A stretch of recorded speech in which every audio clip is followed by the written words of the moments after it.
सच बता रही हूँ, इस उपमा को खाकर मुझे यकीन ही नहीं हुआ कि ये नॉर्मल उपमा से भी ज़्यादा टेस्टी लगेगा।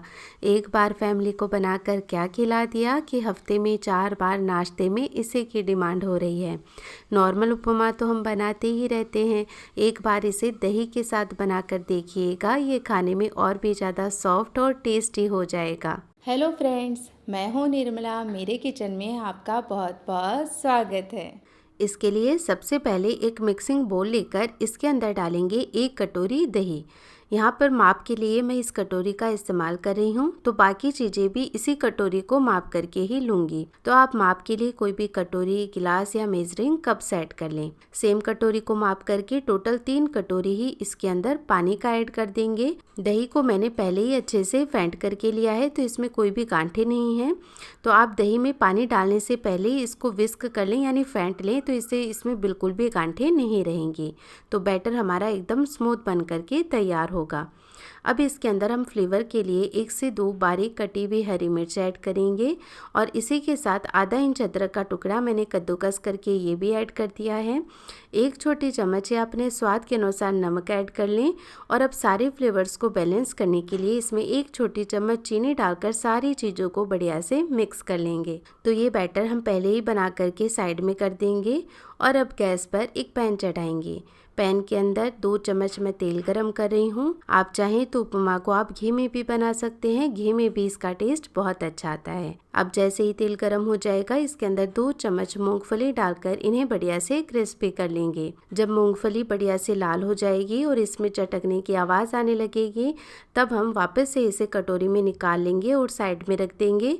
मूंगफली का इस्तेमाल हम उपमा बनने के बाद लास्ट में करेंगे, तो इससे मूंगफली का क्रिस्पीनेस बरकरार रहेगा। अब बचे हुए तेल के अंदर हम डालेंगे आधी छोटी चम्मच राई या सरसों, आधी छोटी चम्मच जीरा ऐड करेंगे, 1 छोटी चम्मच इसके अंदर मैं भुनी हुई चना दाल, जिसे डालिया कहते हैं, ये ऐड कर रही हूँ। आपके पास ये चना दाल नहीं हो तो जो नॉर्मल चना दाल आती है उसका इस्तेमाल भी कर सकते हैं। 2 चुटकी हींग डालेंगे और कुछ सेकंड के लिए इस तड़के को पका लेंगे। तो यहाँ पर राई अच्छे से तड़क गई है, तो लगभग 10 सेकंड में तड़के में काफ़ी अच्छी खुशबू आने लगेगी। फिर हम इसके अंदर डाल देंगे करी पत्ता। करी पत्ता बहुत ही जल्दी से पक जाते हैं, तो बाकी चीज़ें थोड़ी देर जब पक जाएं उसके बाद इसमें करी पत्ता डालें और इसी के साथ इसमें 1 से 2 सूखी लाल मिर्च इस तरह से तोड़ करके डालें। बस कुछ ही सेकंड इसे पकाएं, काफ़ी अच्छी खुशबू इनमें से आने लगेगी। फिर इसमें एक मीडियम साइज का बारीक कटा हुआ प्याज डालकर इसे 1 मिनट के लिए पका लेंगे। प्याज को यहाँ पर हमें ज़्यादा ब्राउन नहीं करना है, बस हल्का सा ट्रांसलूसेंट हो जाए प्याज, तब तक इसे पका लें। तो जैसे ही प्याज थोड़ा सा पक जाएगा, हम इसके अंदर डाल देंगे गाजर। आप अपनी मनपसंद की और भी सब्जियां इसमें इस्तेमाल कर सकते हैं। तो यहाँ पर एक मीडियम साइज की गाजर को मैंने बारीक काट करके लिया है। इसे 2 से 3 मिनट लगातार चलाते हुए पैन के अंदर ही पका लेंगे। तो इससे गाजर में आगे जब हम पानी डालेंगे तो ये जल्दी से पक जाएगी, जब हम इसे तेल के अंदर थोड़ी देर भून लेंगे। तो ऑलमोस्ट 50% गाजर को भी मैंने पका लिया है। तो अब हम सेम कटोरी को माप करके 1 कटोरी इसमें सूजी का डालेंगे। आप चाहें तो रवा का इस्तेमाल भी कर सकते हैं। अब सूजी को भी हमें अच्छे से भून करके लेना है, इससे उपमा का टेस्ट बहुत अच्छा आता है। उपमा काफ़ी दानेदार बनता है और सॉफ्ट बनता है। तो सूजी डालने के बाद हम इसे लगातार चलाते हुए लो फ्लेम पर 2 से 3 मिनट के लिए भून लेंगे। सूजी को यहाँ पर हमें ज़्यादा ब्राउन नहीं करना है, इसे धीरे धीरे पकाएं, तो इससे ये जलेगी भी नहीं, यानी इसका कलर भी चेंज नहीं होगा और इसका हर एक दाना काफ़ी अच्छे से फूल जाएगा।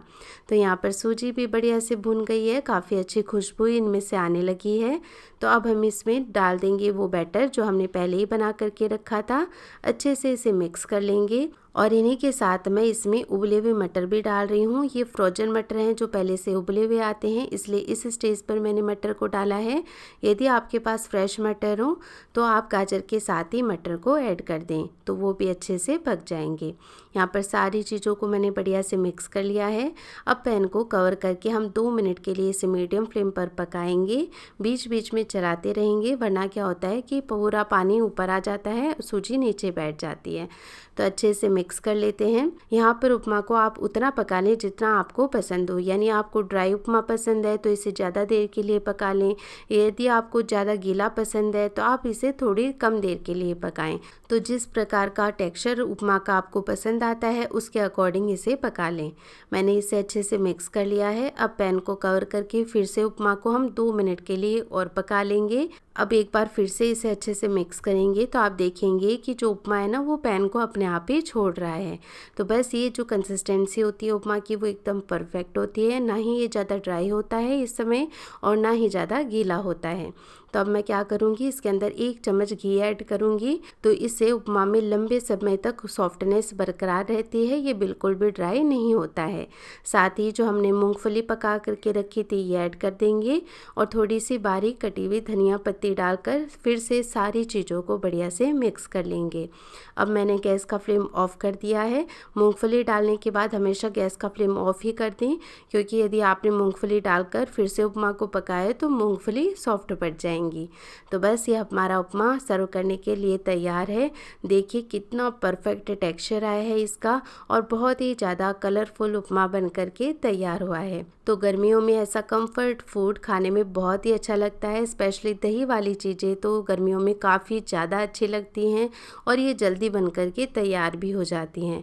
तो यदि आपका भी गर्मियों में ज़्यादा रोटी सब्जी वगैरह बनाने का मन ना हो या खाने का मन ना हो तो आप इस तरह का उपमा ट्राई कर सकते हैं, आपको बहुत पसंद आएगा और चाहें तो इसे टिफ़िन में भी कैरी कर सकते हैं। अगर आज की ये रेसिपी आपको अच्छी लगी हो तो प्लीज़ आप मेरे वीडियो को लाइक करें। साथ ही मेरी ऐसी और भी रेसिपीज़ देखते रहने के लिए चैनल को सब्सक्राइब करना भी ना भूलें। मैं फिर से मिलूँगी आपको एक ऐसी ही और नई रेसिपी के साथ। तब तक के लिए टेक केयर, बाय बाय।